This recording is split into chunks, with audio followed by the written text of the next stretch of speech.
Hello and good evening, brothers and sisters. I am Jack Talcott. Welcome back to Chats with Jack. It is Friday night. The link for the panel, for those who want to join, has already been pinned to the chat. And brothers and sisters, thank you for those who have joined, those who will join later. I'm excited to see where tonight and where the rest of this journey may go.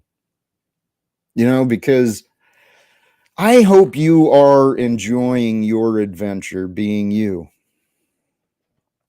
That's what I'm doing here today, is trying to offer some perspectives that hopefully help. Because the way I see it is, if more people loved living, if more people had fun living as themselves, man, there'd be a lot less fighting and there'd be a lot less suffering and betrayal. Because people don't try to hurt each other when they're having fun, right? Although we've got a lot of conditioning and sports and media that teaches us that sometimes hurting people is fun. Are you sure? See, tonight, that's one of the things. Well, one of the topics I always want to discuss is consciousness, thoughts, right? What's it mean to be a human? What are we supposed to do with our time? I mean, because we're living, and there's a lot of things going on in this world. There's a lot of things. The world is a pretty big place. And I'm chuckling because the crowd I've found myself with, there's lots of discussion on the shape of the earth. Is it flat? Is it round? I don't know. Are we real or imagined? Who knows? What's it matter? What's it matter? If in my life in the future, if my destiny leads me to a path where the shape of the earth is a critical factor into what I decide, I'll spend the time to figure it out. But until then, until the shape of the earth is a factor in how I live, I'm gonna allow others to continue their efforts to figure it out. But what I have been focusing my time on trying to figure out is this concept of presence. Like Eckhart Tolle he's one of the well-known names teaching this sort of thing today. To my understanding, it's the same as the Tao, maybe the Zen philosophy of Zen, samadhi, the pursuit of how to expand the mind, how to enlighten oneself. What does that mean? When I first started getting into self-development, I'd learned of life coaches, decided that was a path I wanted to pursue for myself, and so I hired a life coach. Brothers and sisters, I encourage you, if you don't have a mentor, someone who trusts you, a mentor, a coach, someone who's there for you, for your success, health, and well-being, if you don't have that, put it on your checklist, right? Things to watch out for, things maybe to look around and see what you can come up with. Because I've really been given a lot of thought, obviously, to mind and relationships and stuff like that. And we're social creatures. There's a strong value in connection to others.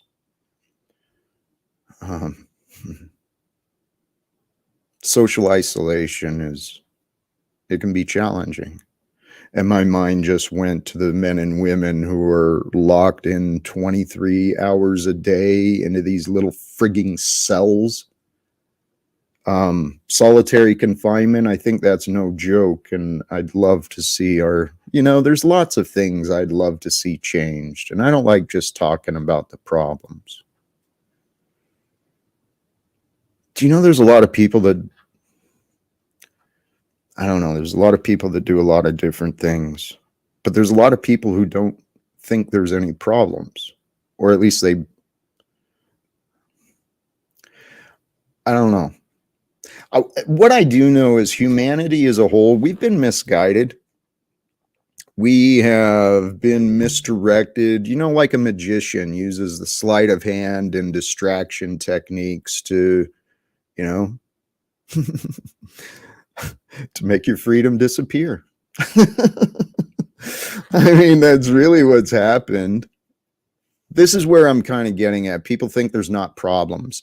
I used to think I was free. Matter of fact, my story, for those I'm sure you know, raised my hand as a kid and served the military, so I could go fight in foreign lands so others could be free like me.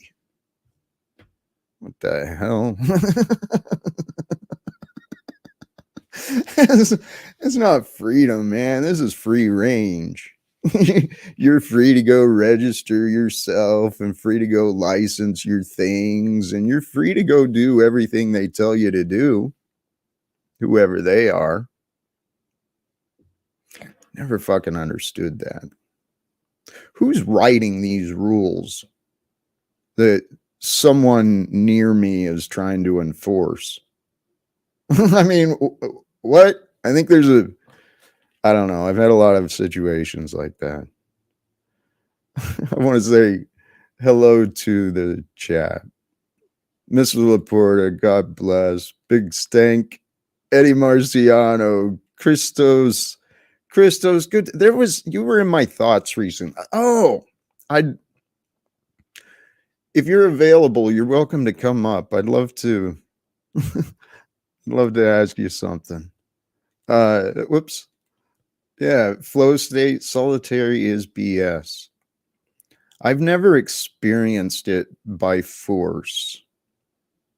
Well, life is enslaved by truth. God bless. Sherelle, good to see you. Check in Tennessee. Jessica Jane, God bless. And thank you. Thank you for joining. If anyone does feel like hitting the link, feel free. It's Friday night. I actually had little agenda as far as what I wanted to really discuss. I'm still trying to figure out the right words to share. And it's not to convince. I know I'm not trying to convince anybody of anything, but I'm offering encouragement, suggestion.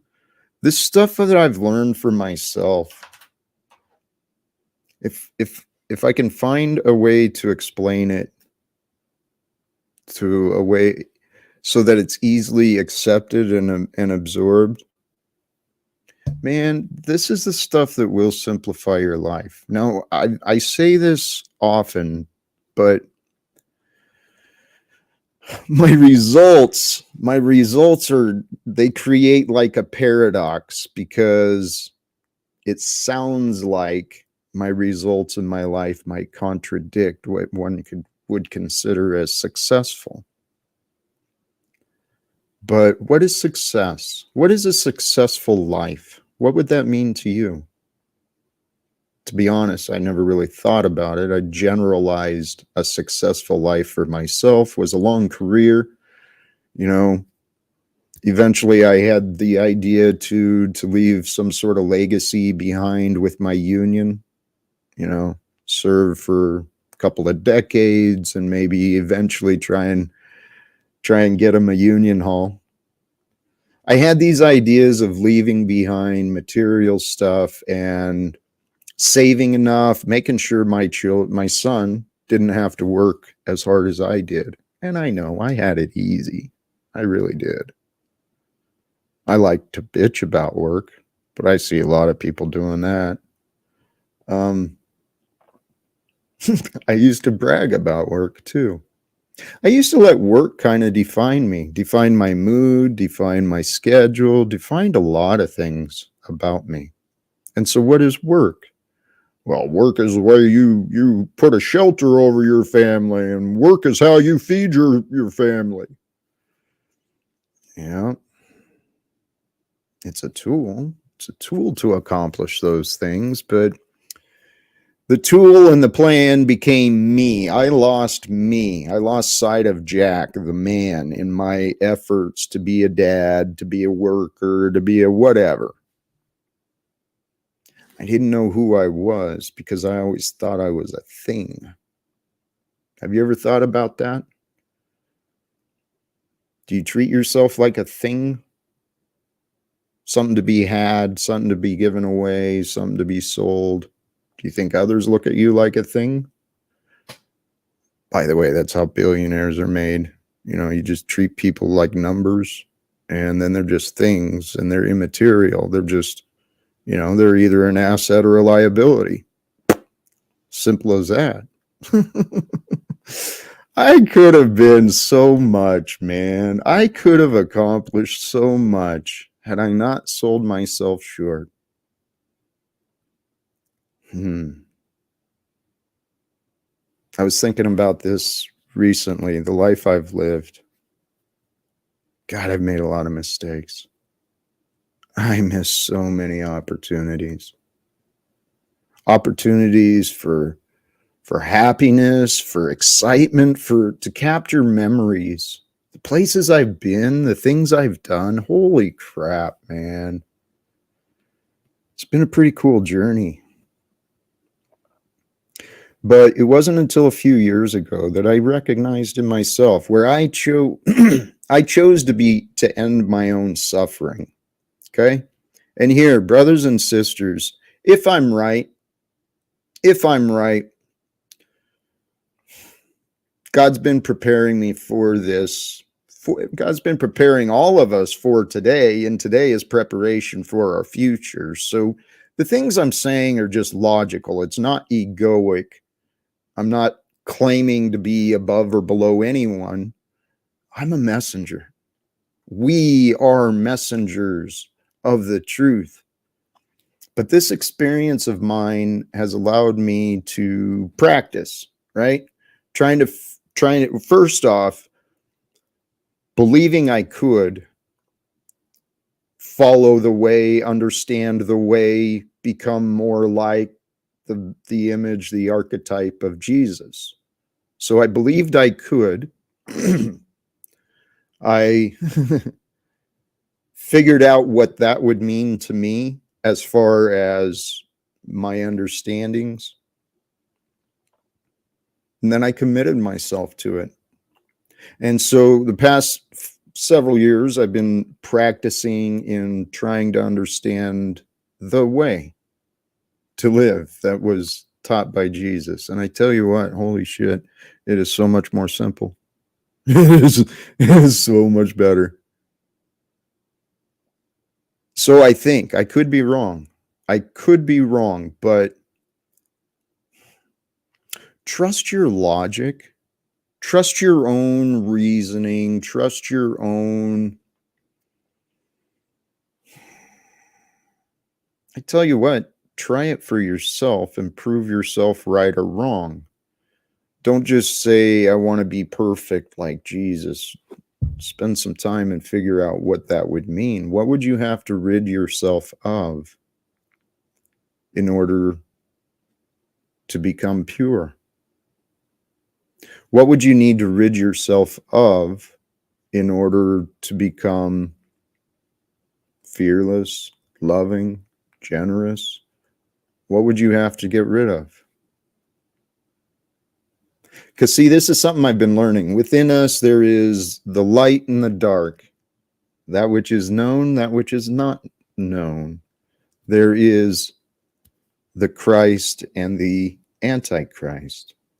There is the selfless part of us that is giving and freeing and loving. And then there's that selfish part of us, which is very limiting and controlling and reactive. And, if you look at the news, pretty brutal. When humans get out of control, they do some sick, sick things. But who am I to judge?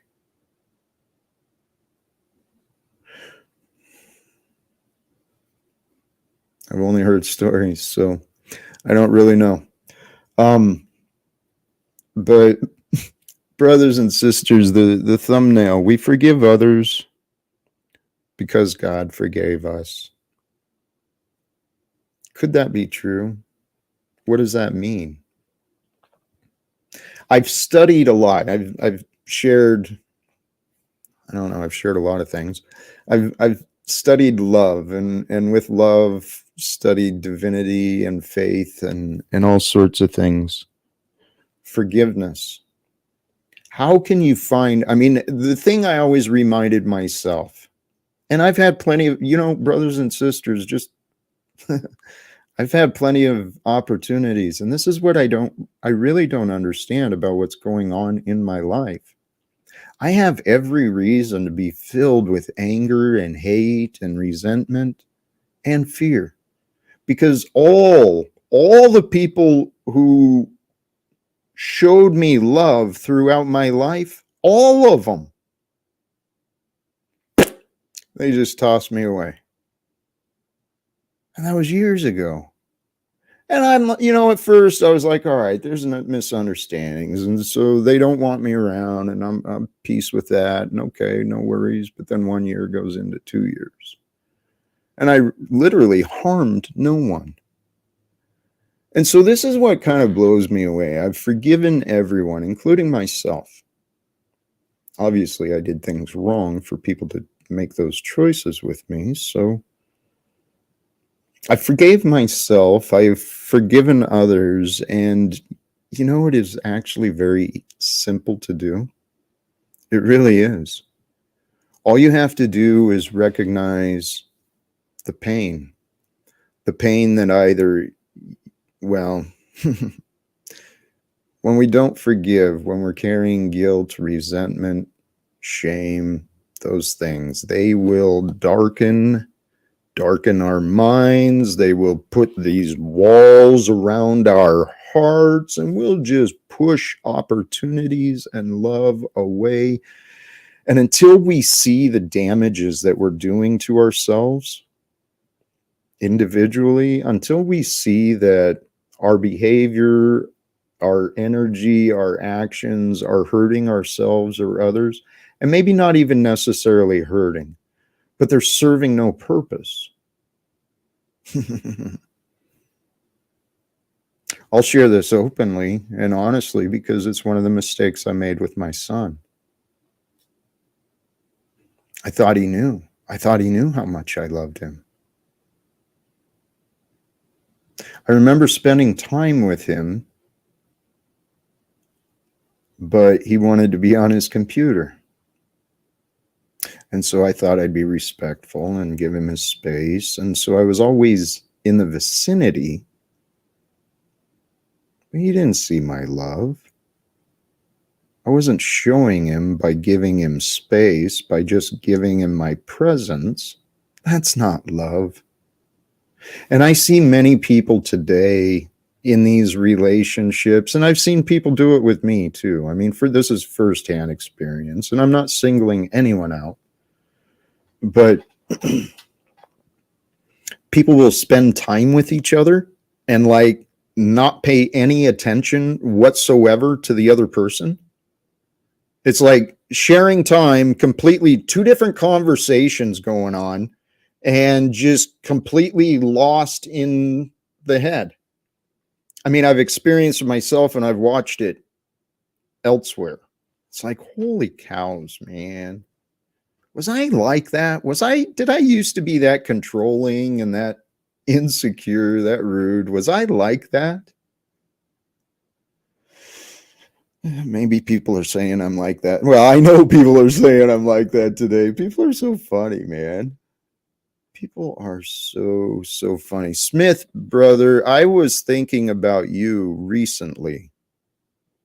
Whether you think you can or you think you can't, you are correct. That is an absolute truth. See, this is the simplicity.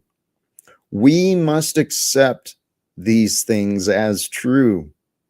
To deny what is true, to not allow ourselves to understand the meaning behind what we learn, man, it just keeps us ignorant. And I tell you what, look at the news. We've got ignorant. Oh, ignorance is flourishing. Stupidity is prospering. Holy cows, I know we can do better. We being the world, I know we can do better. Smith, the reason I want to speak to you, brother, should you accept the possibilities, you are a man in the vicinity of me. I'm a man of faith who's trying to reunite with my son, living in the birthplace, the origination of Father's Day. I already think it's kind of a pretty cool story, the one that God's writing with all of us. I only know my part. I can't wait to find out what's been going on with other people who I used to know. And you. I'd love to know what's going on with you too, whoever you are.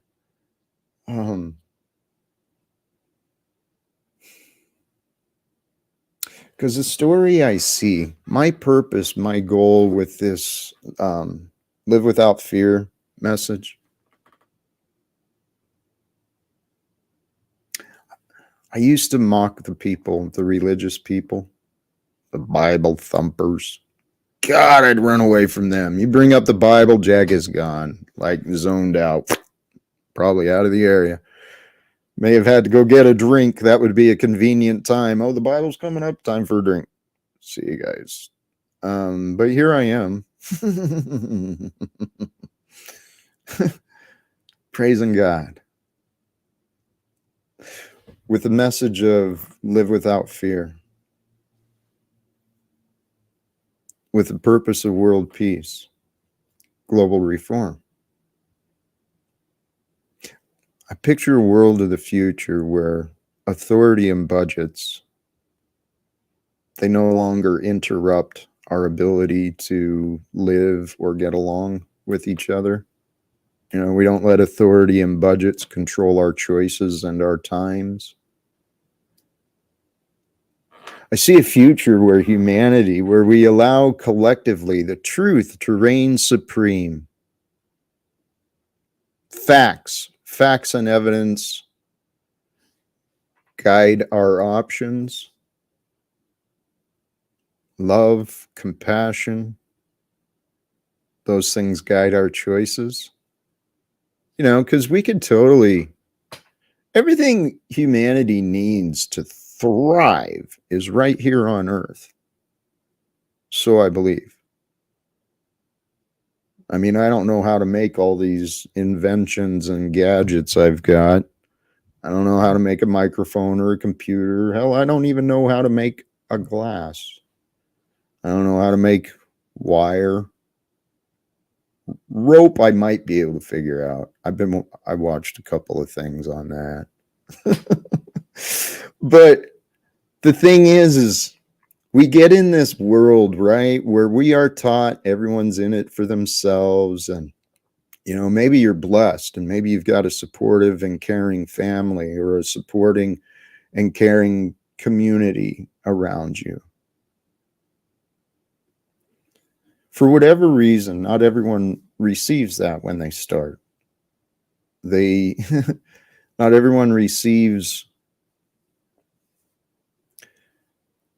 Not everyone starts on equal ground, because we've got this stupid economic system that allows humans to go hungry and uneducated. How does that help a nation? How does that help a community to let residents go unsheltered, unfed, and uneducated? It's illogical. It is illogical to have a society that profits from competition, manipulation, enforcement, punishment. I know I'm not alone in these ideas. I know I'm not alone. What is more important, truth or freedom of speech?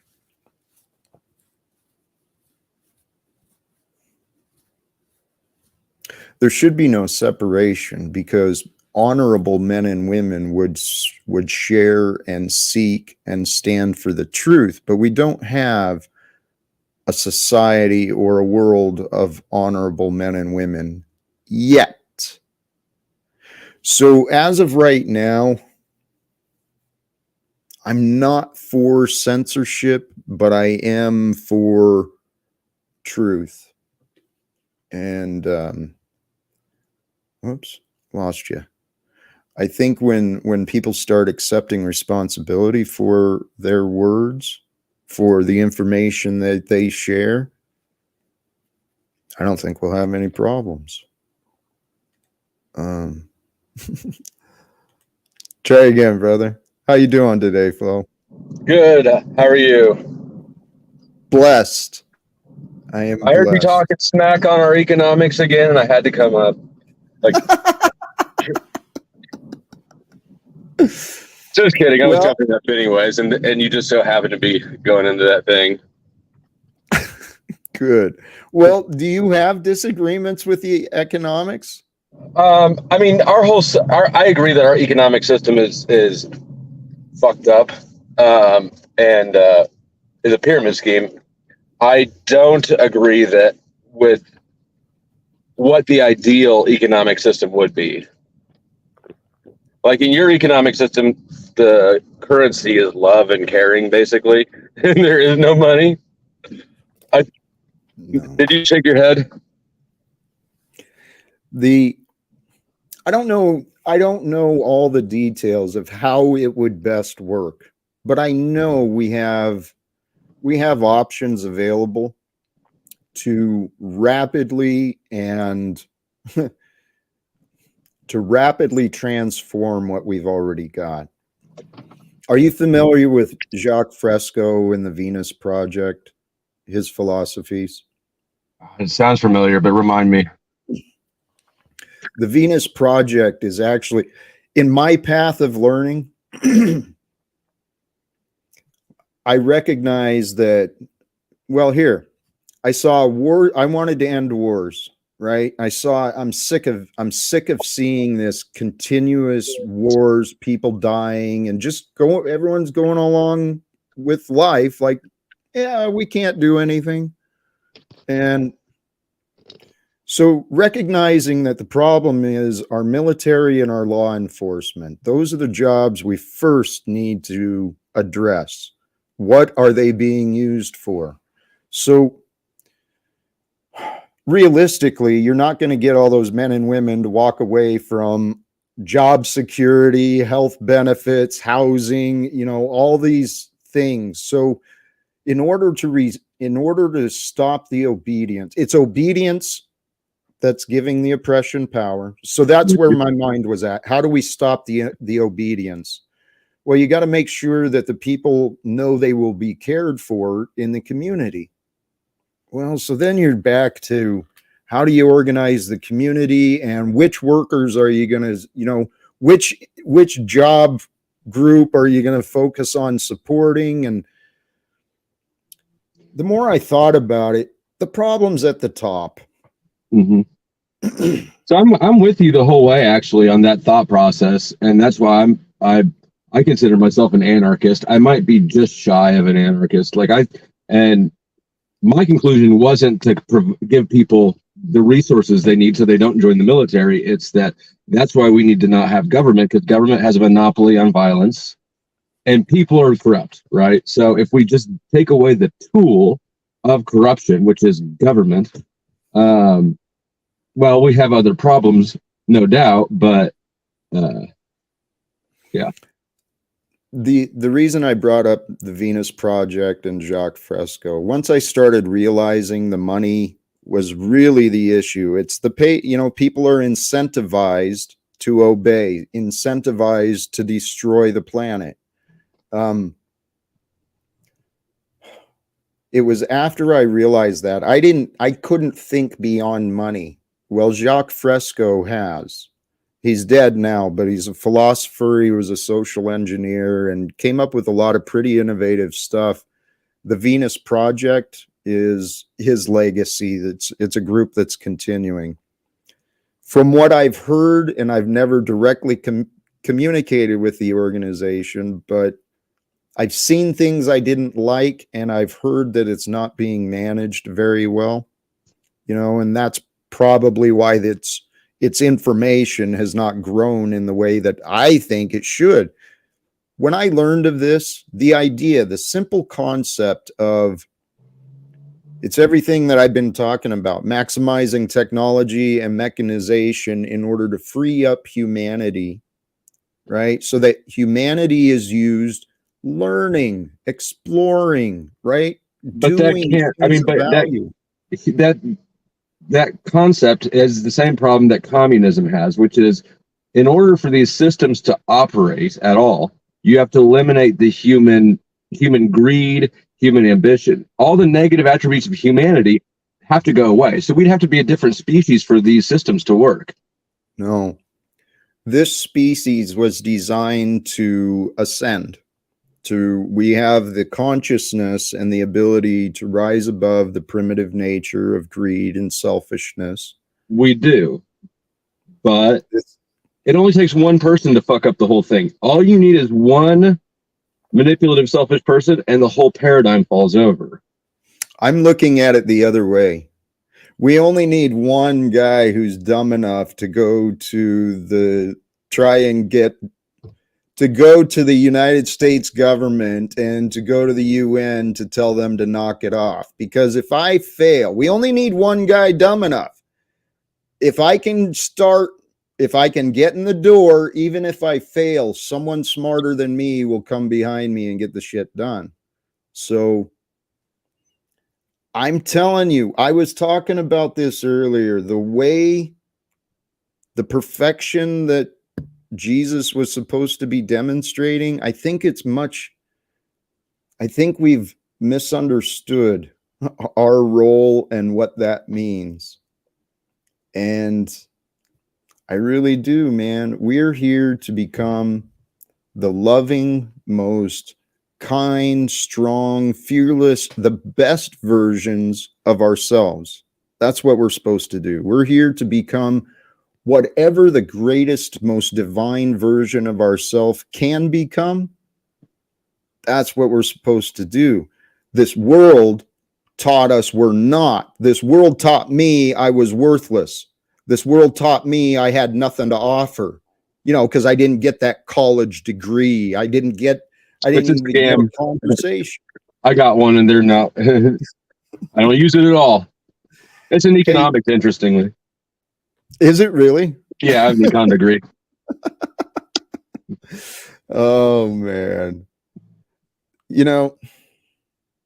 The entire system, that was an experience I never got to enjoy, going to college. It was a lot of fun, but it was a lot of fun, but it wasn't useful. Like, it's not like, the way it's sold isn't what it is. I used my degree a bit, but do I seem like the type of person to be a banker to you? I was a banker for almost a decade. I hated it, but I had no idea how miserable I was until I was out of it. I got a couple of friends that spent time as bankers too. So yeah, I get you. The military, joining the military. I was 18 years old in Germany, able to go buy beer legally without any hassle. So, man, there's a bunch of drunk kids hanging out in barracks. I imagine that was it's about the same thing. I think that's what I kind of imagined. Yeah. But, actually, in college, I dated a girl who was from Germany. Yeah. Here's the thing though. What I've been realizing, these lives we're living, you and me and everyone else, they're pretty cool. No one else has lived at this time, There's others living far worse and far different lives than what we're living. But I'm grateful to live, and I'm grateful to live the life that I do. And that's what I realized, man. Confidence comes from gratitude. And that's why love is so important. Love from connections and relationships. Comes from gratitude. Here's where my mind is at on that. I took some chances in my past, believing that I had the support of others, right? Because I thought I had their love, and I was grateful for that, which allowed me to push myself and take some risks. Does that make sense? That's where I'm going with the gratitude and the love. Yes, I mean it makes sense. It's ambiguous, but I assume that's intentional. No, not really. Mm. Like, well, specifically, Like I had an idea as a postal clerk in Spokane. I had an idea that I thought could help the post office. You took some risks and pursued some things. Okay, yeah, okay. I know the story, and yeah, no, I'm with you. Yeah. And do you regret that? Because from where I'm sitting, I don't know everything, but it seems to me like I still think that was the right. I mean, maybe not. It's specifically how you carried it out, but broadly, I think that's the right call. Thank you. I agree. I'm actually pretty proud of many of the things that I pushed myself to try and do, even though I failed. It's better to try and fail than to not try, which is where everybody is like not just a little bit better, massively better, in my opinion. Hey, brother, that was a lesson I learned. It was reinforced with Tony Robbins for sure. It was fail often and fail fast, fail often, because that way you're learning and you're Is that what he says? I don't think those were his words, but that's what I took from it. He's too goofy looking. I can't do he looks like a fucking gargoyle or something.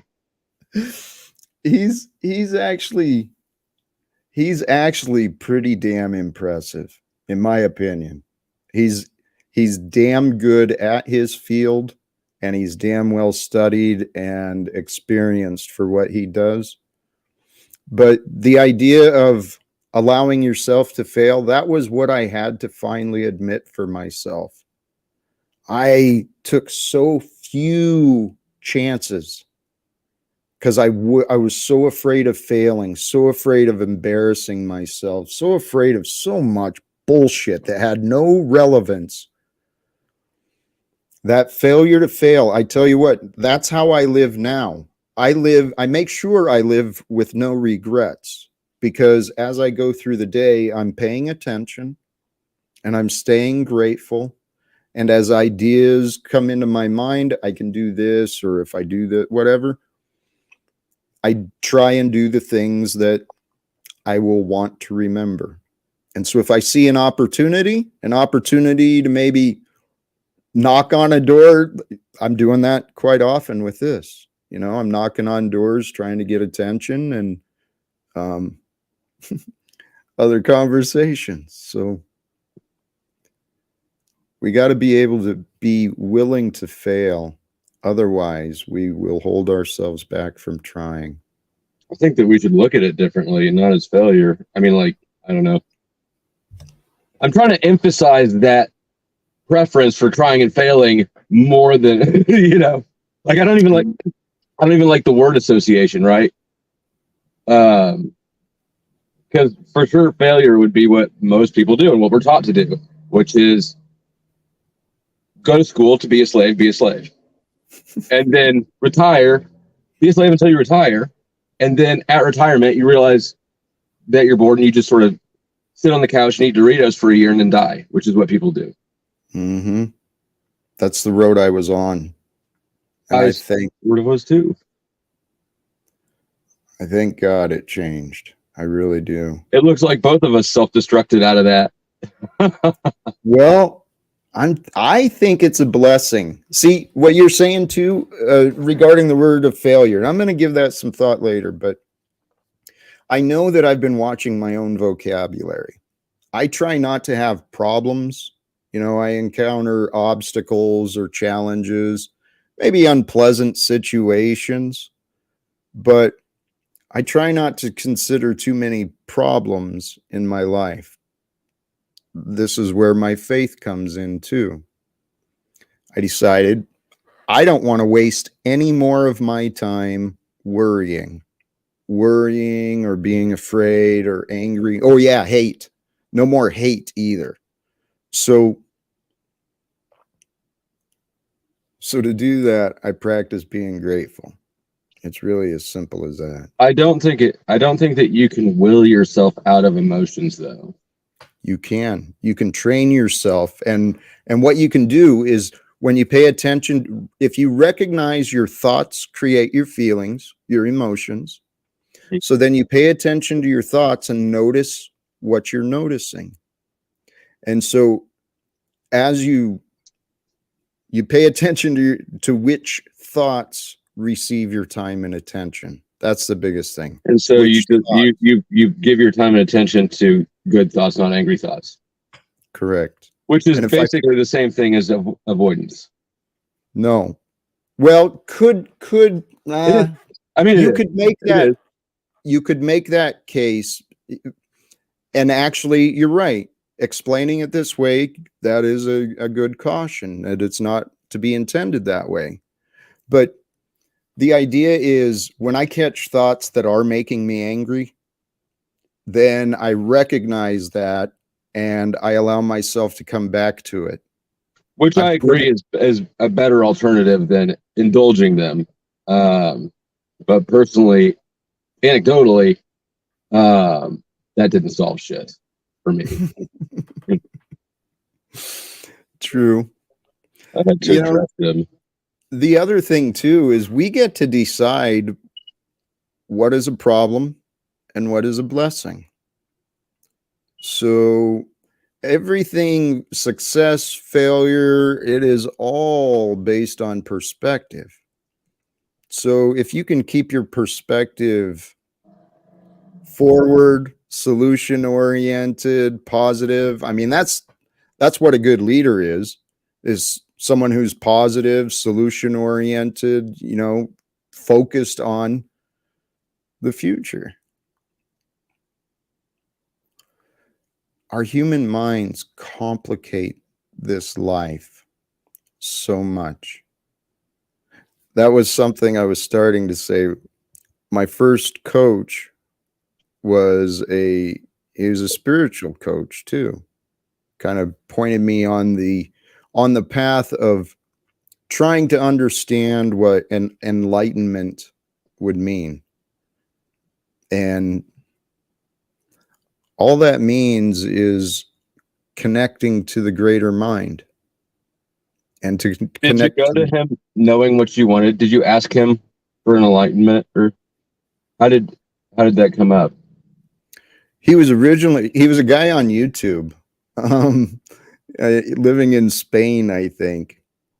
And his guided meditation is the one that touched me and allowed me to have that spiritual or that consciousness shift.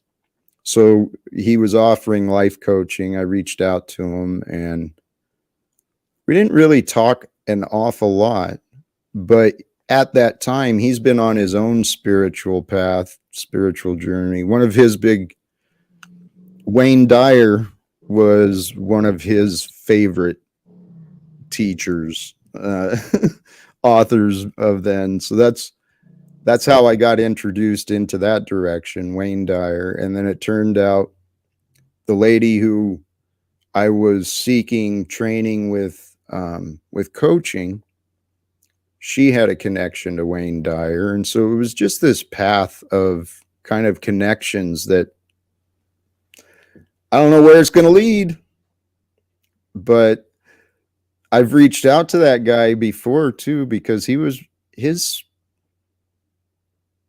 right in what he was teaching, but I don't know that he understood as well as he could have. It's probable, I'd say. For someone advertising their shit on YouTube, it's probable. I mean, It but is. it's such a mercurial topic that how do you ever know who knows who really, it just seems it's elusive. It's an elusive concept. Spirituality and all the the Eckhart Tolles and all that stuff. I got into all that stuff in jail because I kept getting arrested, and then finally the last time I got arrested, I got two bonds revoked, and I was just stuck in there until at least sentencing. And so one of the worst things about jail is having to call your mom and be like, I'm back in jail again. But she's sort of like Christian hippie, it kind of crosses the bridge between the two. But I said, okay, Mom, I'm back in jail. Sorry for being a shitty son, but all those stupid fucking books that you keep sending me, I'll read them now, I promise. So she just bombarded me for like 4 months with these fucking books, and it was a good move.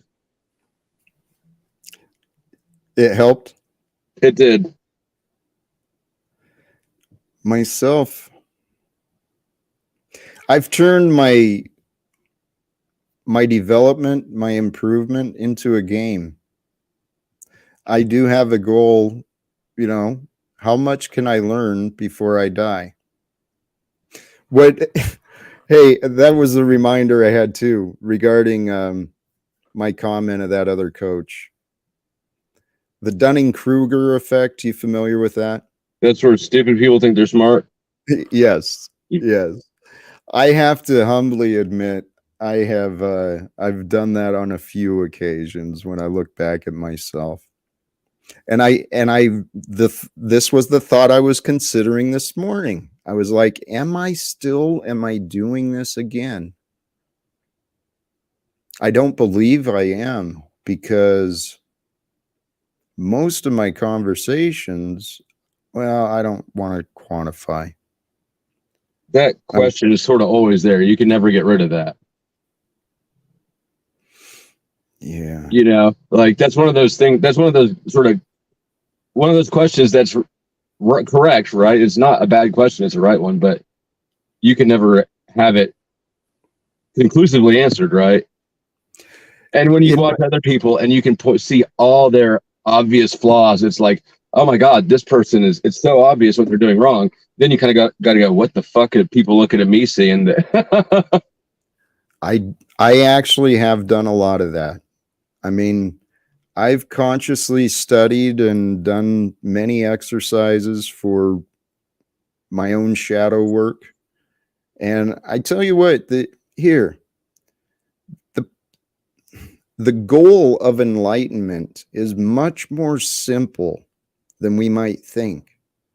In my explanation, my definition, it's the settling of the monkey mind, right? So when you learn how to still your mind and just be. Do you meditate? Yes. Like, that's my focus. For me, well, yes. Because that's what ultimately, like I said, avoiding or denying issue didn't really work for me. Meditation did it. I remember after going to detox, trying to in my path of recovery, I found myself at a meditation studio here in town. And I learned to do it. I learned to do it in jail, but then continued it in recovery as well. So, did you? Yeah. I did not get it. I did not understand it. I did not enjoy it. It made no sense to me. It doesn't make sense. It's so fucking stupid. It is. But here, after I lost my job and I really had, for 3 years, I was in a labor dispute, right? So I'm like in this waiting period where what do I do? So I spent a lot of time just quietly thinking. And then I really started understanding meditation. And as I kind of the things I've been trying to explain as we allow our thoughts to settle, our memories of the thoughts, as the arguments and discussions settle down, we like we receive different the pieces can be put together in a different way and you'll like see it and I felt so many breakthroughs and so many understandings, these aha moments. They became addictive. And so meditation, that became well, my hobby, I guess. But I don't do it in like the traditional sense of going and sitting on a pad or on a mat. I just do it laying. I just lay down. Which I mean, I started doing it in jail, right? Like you can't go sit and so I just lay in my bunk and dude, try yeah. try to tone out the other 8 fucking dudes trapped in the same room with me. Like Dude, that would be, you know what, a great place to practice. I mean, it that was situation, if you it can was do that. fucking crazy because that's why I started doing it because I was in an 8-man cell and it's 24/7 lockdown, no windows. There's just 8 dudes stuck in this stinky concrete room with no windows, and everybody's pissed off. For a long ass. Oh, and the lights are on 24/7. And so I was gonna kill somebody, so I just forced myself to learn to meditate. When I got out, the first time I meditated when I got out, I was in rehab, which isn't even really a very calm place. Um, but relatively, it was like a sanctuary. And so I'm laying in my bunk there, and I finally have my phone back, right, so I can listen to music. And I put on a song that was or a track that was recommended by my counselor in rehab for meditation, and wow, it was. I don't have words, but it was a whole different thing. It was like, Like, you know, I don't know.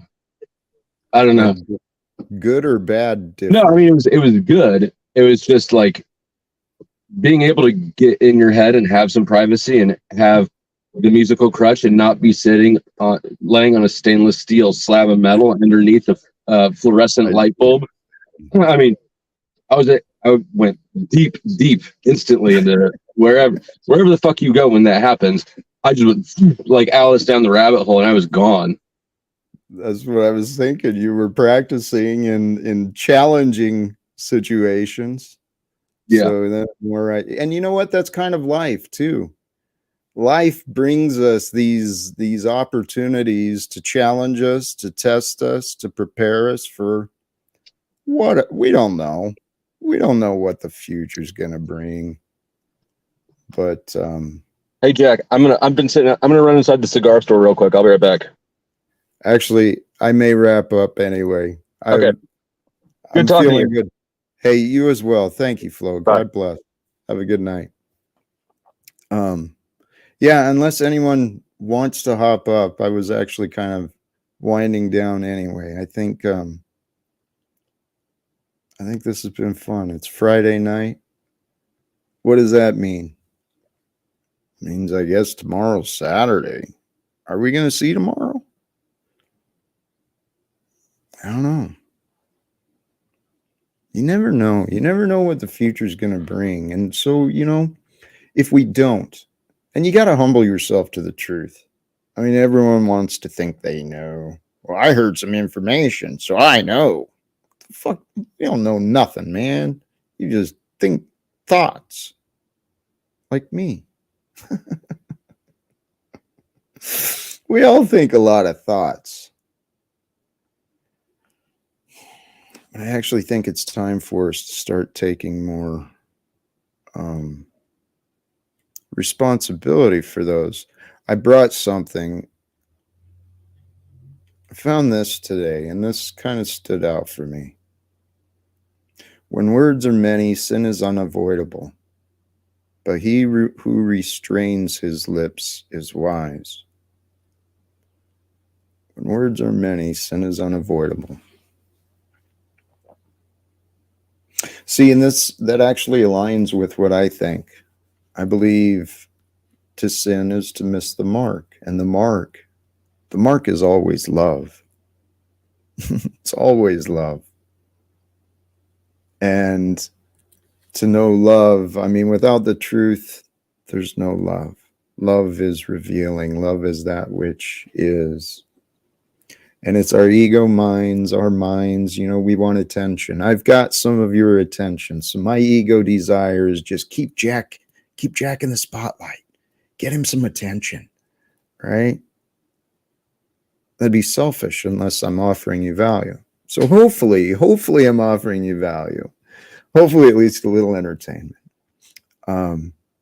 But what I have noticed, and I've said this, God is the truth. God is love, right? Love is the truth. And the truth comes from within us. That's where the answers are. The information, it's everywhere. Every moment brings us new data sets, new points to evaluate, new things to perceive and interpret. Information.